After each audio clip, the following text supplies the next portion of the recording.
పేదలకు ఇళ్ల నిర్మాణం పథకాన్ని వైసీపీ ప్రభుత్వం భ్రష్టు పట్టించిందని ముఖ్యమంత్రి చంద్రబాబు విమర్శించారు. గతంలో టీడీపీ ప్రభుత్వం నిర్మించిన లక్షల ఇళ్లను పాడుపెట్టిందని ఆక్షేపించారు. వైసీపీ ప్రభుత్వ విధానాల వల్ల సుమారు 6 లక్షల మంది లబ్ధిదారులు ఇళ్ల నిర్మాణాలను మధ్యలోనే ఆపేశారని సీఎం ఆగ్రహం వ్యక్తం చేశారు. వారందరినీ ఆర్థికంగా ఆదుకుని వచ్చే ఉగాది నాడు గృహప్రవేశాలు చేయిస్తామని తేల్చి చెప్పారు.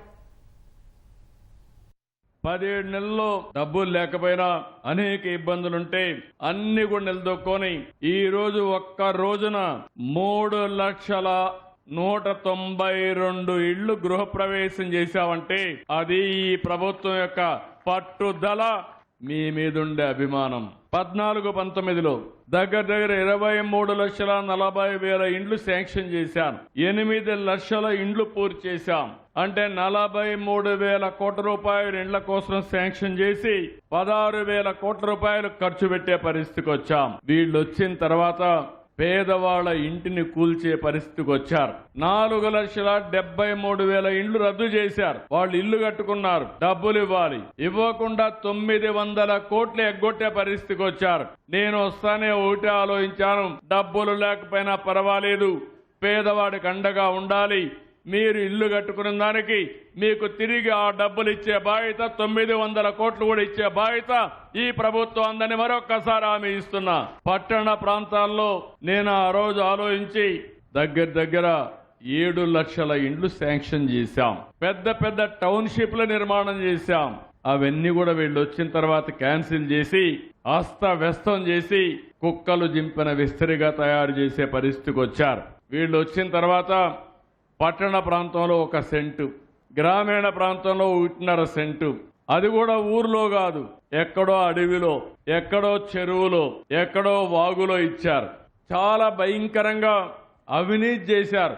ఎక్కడా రోడ్లే లేదు, డ్రైనేజ్ లేదు, మంచినీరు లేవు, కరెంటు లేదు. ఈ విధంగా మీ జీవితాలతో ఆడుకున్నారు. పేదవాళ్లకు కట్టే ఇండ్లకు ఇవ్వాల్సిన ఇసుకలో కూడా పంది కుక్కలు ఇష్టానుసారంగా దోచుకునే పరిస్థితికి వచ్చారు. అన్ని కూడా ప్రక్షాళన చేశాను. పేదవాళ్ళకి ఇచ్చే సబ్సిడీ ఇవ్వకుండా ఎగ్గొట్టారు. ఇప్పుడు నేను వస్తానే మళ్ళీ కేంద్రం ఇచ్చే డబ్బులే కాకుండా రాష్ట్రం కూడా కేంద్రం మీరు చూస్తే పట్టణ ప్రాంతాల్లో 2,50,000 ఇస్తారు, గ్రామీణ ప్రాంతంలో 2 లక్షలు ఇస్తారు. దీనికి అదనంగా బీసీలకు, ఎస్సీలకు 50,000, గిరిజనులకు 75,000. పీవీటీజీ అంటే ప్రిమిటివ్ గిరిజన్స్ ఉంటారు, చాలా అడవుల్లో దూరంగా ఉంటారు, అలాంటి వాళ్ళకు అదనంగా 1 లక్ష ఇస్తున్నాం. ముస్లింలకు కూడా బీసీలు, ఎస్సీలతో సమానంగా 50,000 అదనంగా ముస్లింస్ కి ఇస్తామని మీ అందరికీ హామీ ఇస్తున్నా. దగ్గర 6 లక్షల ఇండ్లు కట్టుకోవడానికి డబ్బులు లేక నిలిపేశారు. దీంతో వాళ్ళందరూ కూడా కట్టుకునే పరిస్థితి వస్తుంది. దీనివల్ల రాష్ట్ర ప్రభుత్వానికి 3,220 కోట్లు ఖర్చు అవుతుంది. అయినా పర్వాలేదు, బీసీలకు 3,75,000 కుటుంబాలకు లాభం వస్తుంది, ఎస్సీలకు 1,57,000 వస్తుంది, ఎస్టీలకు 46,000 వస్తుంది, 22,000 మంది ఆదివాసులకు వస్తుంది.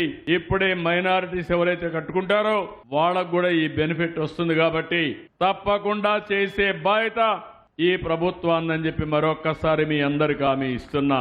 రేపు రాబోయే రోజుల్లో ఏదైతే తెలుగు సంవత్సర నూతన సంవత్సరం రోజు ఉగాది, ఆ రోజున 5,90,000 గృహ ప్రవేశాలు చేయించే బాధ్యత నాది.